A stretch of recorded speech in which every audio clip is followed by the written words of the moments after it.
So guys चलिए इस video के अंदर हम बात कर लेते हैं Vivo X90 के बारे में, क्योंकि जब से दोस्तों ये फोन चाइना में लॉन्च हुआ है तब से इस फोन के इंडिया लॉन्चिंग को लेकर बहुत सारे लोग वेट कर रहे हैं। बट फाइनली अब 26 अप्रैल को Vivo X90 सीरीज इंडिया में लॉन्च होने जा रही है, जहां पर इसके दो मॉडल लॉन्च किए जाएंगे, Vivo X90 and Vivo X90 Pro plus वाला मॉडल इंडिया में लॉन्च होगा या फिर नहीं, ये चीज अब तक कंफर्म नहीं हुआ है। X90 Pro के ऊपर तो ऑलरेडी एक डेडिकेटेड वीडियो कर चुका हूं दोस्तों, अगर आपने नहीं देखा है तो आई बटन पे दे रहा हूं, वो वीडियो अभी जाके देख सकते हैं। इस वीडियो के अंदर हम सिर्फ और सिर्फ बात करने वाले हैं Vivo X90 के बारे में। तो कैसा होगा ये फोन, यहाँ पे आपको क्या कुछ चीजें देखने को मिलेगी, स्पेसिफिकेशन और फीचर्स वगैरह क्या क्या होंगे, प्राइस इसकी इंडिया में क्या रखी जा सकती है और क्या हमें इस फोन का वेट करना चाहिए या फिर नहीं, इन टोटल सारी चीजों की जानकारी इस वीडियो के अंदर मैं आपको देने वाला हूं। तो उसके लिए चैनल पे अगर आप नए हो तो अपने इस छोटे भाई को सपोर्ट करो दोस्तों, चैनल को सब्सक्राइब करो एंड वीडियो आपको थोड़ी सी भी अच्छी लगती है तो लाइक जरूर कीजिएगा।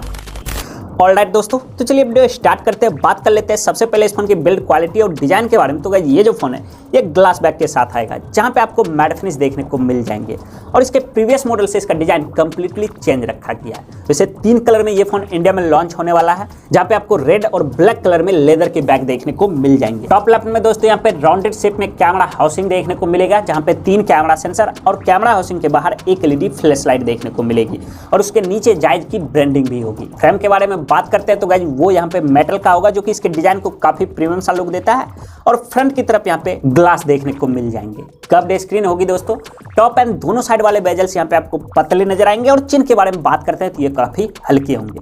तो ओवरऑल मेरे हिसाब से फोन काफी गुड लुकिंग होगा, डिजाइन और लुक्स वाइज बहुत अच्छे देखने को मिलेंगे। डिस्प्ले के बारे में बात करते हैं तो गाइस इस फोन के अंदर 6.78 इंच का एक 2K डिस्प्ले देखने को मिलेगा, जो कि Q9 बोई OLED पैनल के साथ आएगा। 10 बिट्स का डिस्प्ले होगा दोस्तों, जहां पे आपको 1.07 बिलियन कलर्स के सपोर्ट देखने को मिल जाएंगे और डेफिनेटली यहाँ पे HDR10+ वगैरह का सपोर्ट होगा। तो कलर्स वगैरह जो है वो इस फोन के अंदर काफी अच्छे नजर आएंगे और यहाँ पे आपको बेजल लेस डिस्प्ले देखने को मिलेगा। कर्व्ड स्क्रीन होगी, तो जब भी आप इस फोन से वीडियो देखोगे, मूवी एंजॉय करोगे तो एक्सपीरियंस बहुत ही अच्छा रहेगा। बाकी डिस्प्ले के अंदर आपको इन डिस्प्ले फिंगरप्रिंट सेंसर भी देखने को मिल जाएंगे। वैसे दोस्तों यहाँ पे स्मूथनेस के लिए 120 हर्ट्ज का fast refresh rate and 300 hertz का टच सैंपलिंग रेट भी देखने को मिलेगा। तो जब भी आप इस फोन से गेमिंग वगैरह करोगे तो काफी स्मूथ एक्सपीरियंस रहेगा और 1300 निट्स का इस फोन के अंदर पिक ब्राइटनेस भी देखने को मिलेंगे, तो आउटडोर में भी ये डिस्प्ले अच्छी तरीके से वर्क करेगा। तो डिस्प्ले की क्वालिटी जो होगी दोस्तों वो ओवरऑल मेरे हिसाब से बहुत अच्छी होगी। परफॉर्मेंस के ऊपर आते हैं तो गाइस इस फोन के अंदर MediaTek Dimensity 9200 वाला प्रोसेसर देखने को मिलेगा, जो कि MediaTek का एक फ्लैगशिप प्रोसेसर है। काफी पावरफुल है, 3.05 गीगाहर्ट्ज की क्लॉक स्पीड पे रन करता है और 12 लाख से अधिक ये Antutu स्कोर निकाल कर दे सकता है। तो नो डाउट यहाँ पे परफॉर्मेंस जो होगा वो बिल्कुल मक्खन के जैसा होगा। डे टू डे लाइफ में इस फोन से आपको कभी भी कोई दिक्कत नहीं आने वाली है। बाकी अगर आपको हेवी गेमिंग करना पसंद करते हो लाइक COD BGMI, तो ये चिपसेट कैसी भी हेवी गेमिंग काफी आराम से हैंडल कर लेता है। और अच्छी चीज मेरे को ये लगी कि इसकी ताकत को बढ़ाने के लिए इस फोन के अंदर कहा जा रहा है UFS 4.0 के स्टोरेज भी देखने को मिलेंगे एंड LPDDR5X वाला रैम भी होगा। तो ऐप ओपनिंग क्लोजिंग स्पीड वगैरह जो होगी वो काफी फास्ट होगी। कहने का मतलब ये है कि रीड एंड राइट स्पीड इसकी काफी फास्ट होने वाली है। बाकी Android 13 out of the box ये फोन आएगा, जो कि FunTouchOS 13 के ऊपर रन करेगा।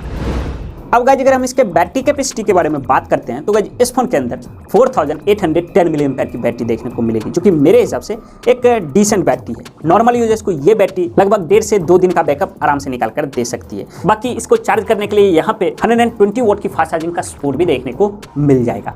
टाइप-C पोर्ट के साथ ये फोन आएगा दोस्तों। फोन के अंदर NFC के सपोर्ट देखने को मिल जाएंगे। 3.5mm जैक और माइक्रो SD कार्ड के स्लॉट यहाँ पर नहीं होगा, बट इस फोन के अंदर आपको स्टूडियो स्पीकर देखने को मिलेंगे। तो मल्टीमीडिया एक्सपीरियंस जो रहेगा वो इस फोन का काफी अच्छा रहेगा। और हाँ दोस्तों, इस फोन के अंदर आपको IR ब्लास्टर भी देखने को मिलेंगे, जो कि काफी काम की चीज है। बाकी ये एक 5G फोन है, तो कहा जा रहा है इस फोन के अंदर 11 5G बैंड के सपोर्ट भी देखने को मिलेंगे और वाटर एंड डस्ट रेजिस्टेंस के लिए इस फोन के अंदर IP64 का सर्टिफिकेशन भी देखने को मिल जाएगा। साथ में फेस अनलॉक का सपोर्ट भी होगा। खैर अब गाइस अगर हम आ जाते हैं इसके कैमरे के ऊपर, तो पीछे की तरफ यहाँ पे 3 कैमरा देखने को मिलेंगे। मेन कैमरा कहा जा रहा है 50 मेगापिक्सल का होगा, जो कि सोनी का IMX866 वाला सेंसर होगा और यहाँ पे OIS के भी सपोर्ट देखने को मिलेंगे, जिससे आप काफी स्टेबल मैक्सिमम 30 और 60 FPS पे 4K वीडियो रिकॉर्डिंग निकाल पाओगे। दूसरा जो सेंसर होगा दोस्तों वो यहाँ पे 12 मेगापिक्सल का रहेगा, जो कि एक अल्ट्रा वाइड सेंसर होगा एंड तीसरा सेंसर यहाँ पे 12 मेगापिक्सल के देखने को मिलेंगे, जो कि एक टेलीफोटो लेंस होगा। बाकी सेल्फी के बारे में बात करते हैं तो वो यहाँ पे 32 मेगापिक्सल के देखने को मिल जाएंगे जाएंगे और इस सेंसर से आप मैक्सिमम 30 एंड 60 एफपीएस पे 1080p वीडियो रिकॉर्डिंग ही कर सकते हो।